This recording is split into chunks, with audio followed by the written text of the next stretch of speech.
Welcome back, everyone. Welcome back to day number 12 of my 31 Disney Horror Series franchise, where I rank a horror movie series franchise films from the worst to the worst and to the best of the best. And thank you guys again. Thank you so much for watching the rest of the series. I mean, like I said, we've been doing this for now. It's 12 straight episodes. And like I said, this is just the tip of the iceberg. So for this episode, for episode number 12, we're going to be ranking the entire Nightmare on Elm Street films, all 9 films, and it's about time we get some of the heavy hitters. Of course, you cannot talk about one of the greatest horror movie slashers without having the man, the myth, the legend himself, Freddy Krueger, portrayed by the man, the myth, the legend himself, Robert Englund. Of course, that's like one of the best castings of all time. It's like the perfect casting next to Robert Downey Jr. being cast as Iron Man, or Chris Evans being cast as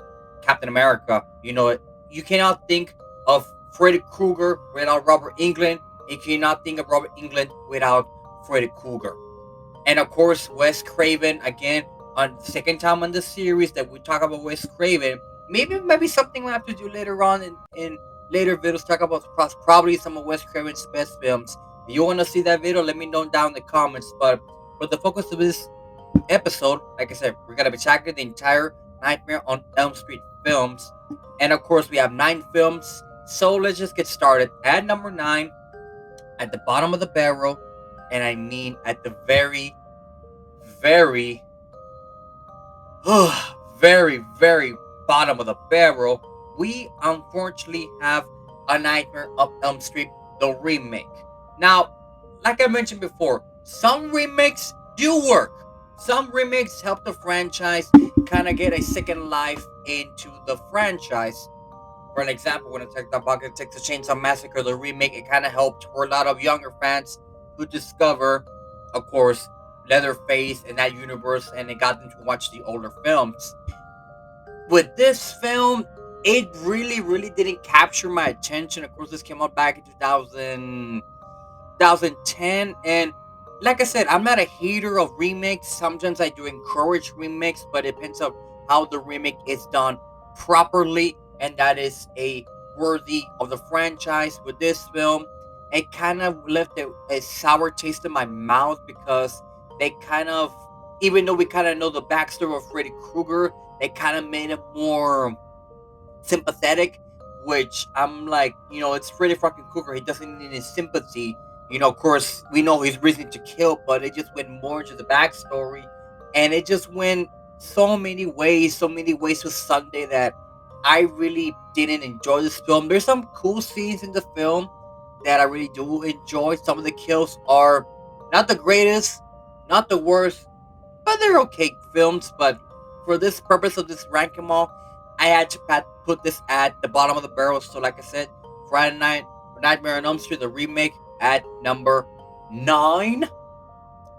At number 8, we have Freddy versus Jason. Now, the concept of this film, when you have two horror icons, Freddy Krueger and Jason Voorhees, battling for the first time ever on the big screen, everyone at the time thought that this was going to be a mega film. The film was going to break all kinds of records. This film was going to be one of the greatest crossovers of all time. It didn't turn out that way. It took them so long to create this film because after the ending of Jason Goes to Hell, The Final Friday, which we'll talk about that franchise in another video, or it could be the next video. Stay tuned for that to the end. But they took them almost, because I don't remember when Jason to Hell came out. I think Jason to Hell came out probably, I want to say, close to 1990, 95, maybe 96. I think it was around there. But regardless, it took them close to 10 years for this one to be developed. Of course, Robert Englund wasn't as young as he used to be. And of course, whoever plays Jason's going to be just some other actor, because Jason's always wearing the hockey mask, so it really didn't matter. But I remember watching this film as a kid, and at first I thought it was a great film, an amazing film.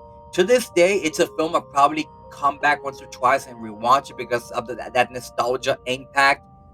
But I wish the story could have been more concrete. I wish that the acting was a bit better.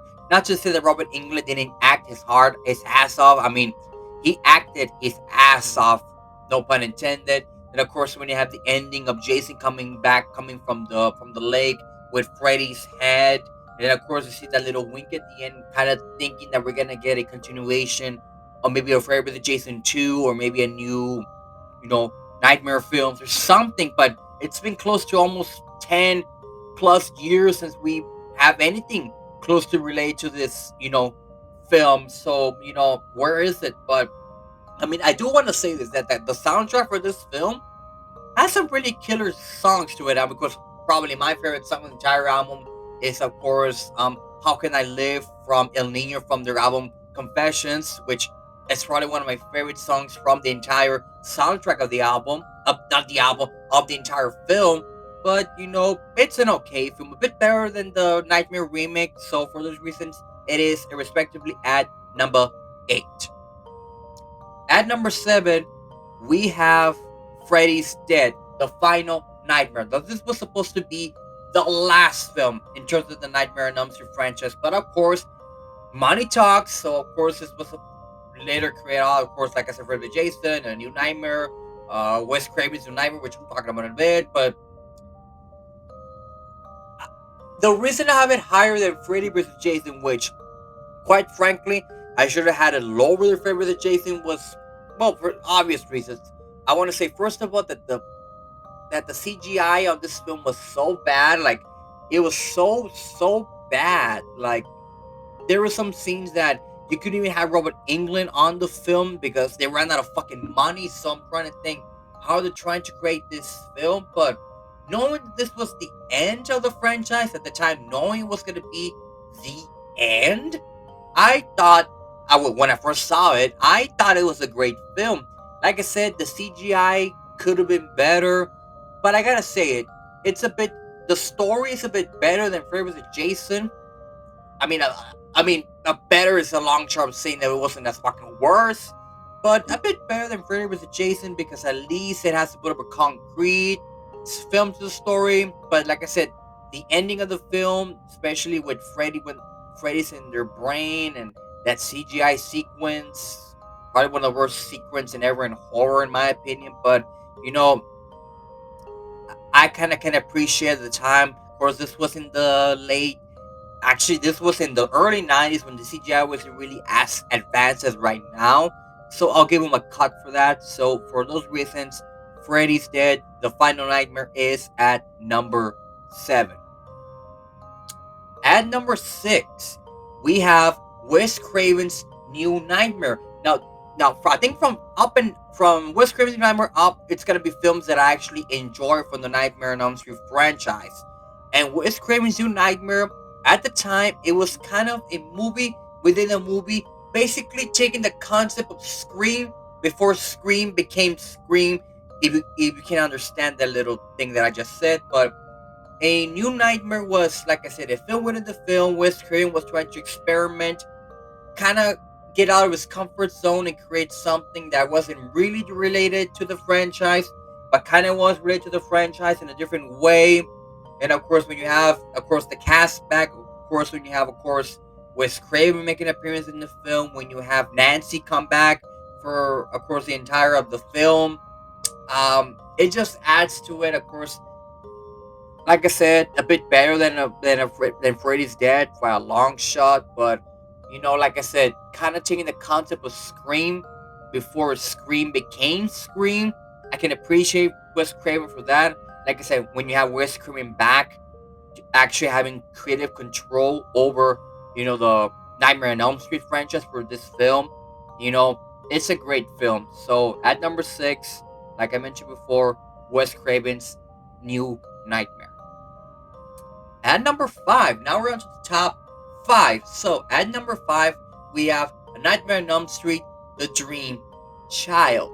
Now, The Dream Child is a really, really interesting film because, to be honest with you, when it comes to part 4 and part 5, those are the films that it took me the longest time to actually, watch, because I'm not really too familiar with those two films. But with part 5, actually, part 5 was a really enjoyable film. Again, the CGI wasn't the greatest. Some of the kills are a bit more memorable than the previous film, so that kind of bumps it up a bit. Um, you know, Freddy Krueger is kind of going wacko in terms of all that. This also involves the birth of a child, of course, in the title, the Dream Child, and how this child could be the reincarnation of Freddy Krueger, and they're trying to stop that reincarnation ism kind of in the film. So, trying to prevent Freddy coming back to life. That's the best way I can say it. But this film, for the purposes of rank them all, it's a pretty okay film, pretty enjoyable film, a film that I'll probably watch more than uh probably something that, like I said, that I ran to the remake and so on and so forth. So for those reasons, I have it at number 5. At number 4, we have A Nightmare on Elm Street 4, The Dream Master. No, this is the film that was wacky. To me, I found this film kind of wacky, a bit funny at times, to be honest, because this film, like as I mentioned before, with Nightmare 5, it's another one of those films that it took me a while to actually get into in rewatching the film. But after rewatching it for a couple of times, I really enjoy the film. There's a lot of things that I really do appreciate from this film. Like I said, there's a lot of not really crossovers, but bits and moments from there that kind of make the film a bit more sweet. Some of the blood is there, even though there's not really that much blood. Some of the kills are a bit more memorable. Give or take or two depending on your preference. But for me, Nightmare 4, 6 respectively at number 4. Now to the top 3. Now the top 3 were some of the most hardest films that I had to choose because I love all these films for many different reasons. One of the main reasons was because two out of the 3 films I'm going to talk about were films that I actually saw in Spanish back in the day when I didn't have cable and we had our Spanish Canal 7 channel, and every time these 2 out of the 3 films that I'm gonna mention right now would always be play around, on a Saturday night or around this time of the month in Halloween time. So these 3 films, 2 out of 3 films, have a special place in my heart. So at number 3, we have Nightmare on Elm Street 2, Freddy's Revenge. Now, like I said mentioned before, Freddy's Revenge, not the greatest film, but like I said, to me, the impact it had me as a child, as a young child, when I was like 8, 9, maybe 10 years old, watching this film and watching it in Spanish, it made the movie more grandiose. But when I got older and got to actually watch the English proper version of the film, I began to appreciate the film more for what it is. Of course, when you have Freddy kind of possessing this kid to do his biddings, his kills, and he kind of sits back from the real world to the dream world. It's a mix of an emotion ride, but the one thing that always stuck to my mind is when Freddy's in one of the houses and he's killing all the kids, and the kids are watching him, and there's fire behind him. He has his arms like a sort of Jesus kind of disciple, and it says, "You're all my children." That scene has always stuck in my mind for the longest time, and a bit more impactful for me as a child. And I love this movie so much, even though a lot of people give it shit. To me, it's at the very top. That's why it is a number that I. At number 2, which is gonna shock a lot of people that I have this at number 1, at number 2, we have A Nightmare on Elm Street, the first one, the 1984 film.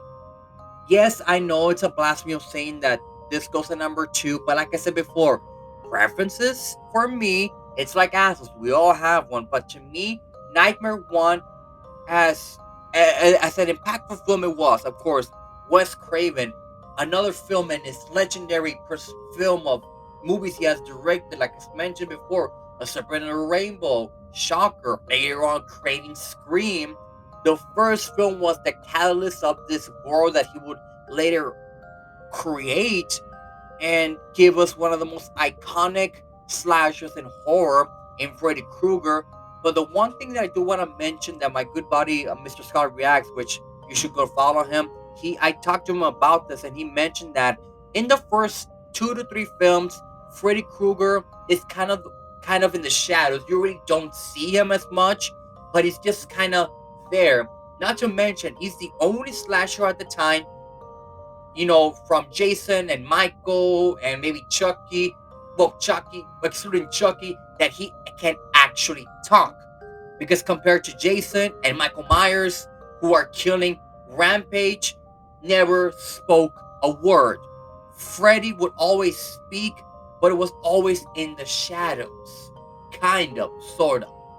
Not to mention that this was the debut of Johnny Depp as a lead, one as a main character, and of course, there was skyrocket into his career. So, like I said, for those reasons, Nightmare on Elm Street, the 1984 version, sits at number 2. And of course, at number 1, at the very top of the mountain, we have A Nightmare on Elm Street 3, The Dream Warriors. Now, this is the film that I believe Freddy was the most creative, most crazy, most whacked up thing that Freddy was able to do. Because I believe that even the cast of the film and all the characters were actually given some time to shine, and some of the kills are some of the most creative, some of the most weird, some of the most fucked up, some of the most memorable for me. And like I mentioned before, watching this film in my local Spanish TV station, Canal 7, watching it in Spanish, of course, also kind of going to the backstory of Freddy Krueger and how to kill Freddy Krueger once and for all, which I mentioned before and I'll say it again. I believe the Nightmare on Elm Street franchise should have ended after Nightmare 3, because I think Nightmare 3 was a perfect conclusion for the Nightmare franchise. And with Nightmare 3, not to mention the amazing soundtrack of Dokken with the song Dream Warriors, which, my God, I love that song so much. Probably one of my favorite Dokken songs. But like I said, I believe this was the film that Freddy became the most crazy, the most creative, the most out there, gave the cast more time to shine. Of course, bringing back Nancy, and of course, at the end, being killed off, which was kind of a bit of a shocker and a kind of like bit of a letdown. But like I said, it gave Freddy more creative control to go crazy. Some of the kills, of course, when you get one of the cast stuck her to the TV and killing her, or when Nancy's in the dream world and you have the worm kind of devouring one of the other cast, or the guy in the wheelchair, being chased by the wheelchair with spikes, or the girl who likes to get high with the fucking needles, fill up drugs. It's crazy out there for those reasons. That's why A Nightmare on Elm Street 3, The Dream Warriors, is at number 1. And that does it for this video, guys. I hope you guys really enjoy this ranking mall. Don't forget to like, comment, subscribe, do the Usher Shebang. Don't forget to follow me on my Instagram. Don't forget to follow me on my Twitter. And stay tuned for tomorrow's video for episode 13. Will be the Friday the 13th franchise. Coincidence? I think not. But like I said, I hope you guys are really enjoying these all these rank comments I've been doing lately. Like I said, I've been having a lot of fun rewatching some of these films that I've seen in a long time. And I hope you guys are enjoying this as well. And let me know down in the comments your preferences and your rankings for this franchise. I really want to hear you guys, tell me your preferences on this whole ranking. So let me know down in the comments. Stay safe, everyone. And until next time, stay metal.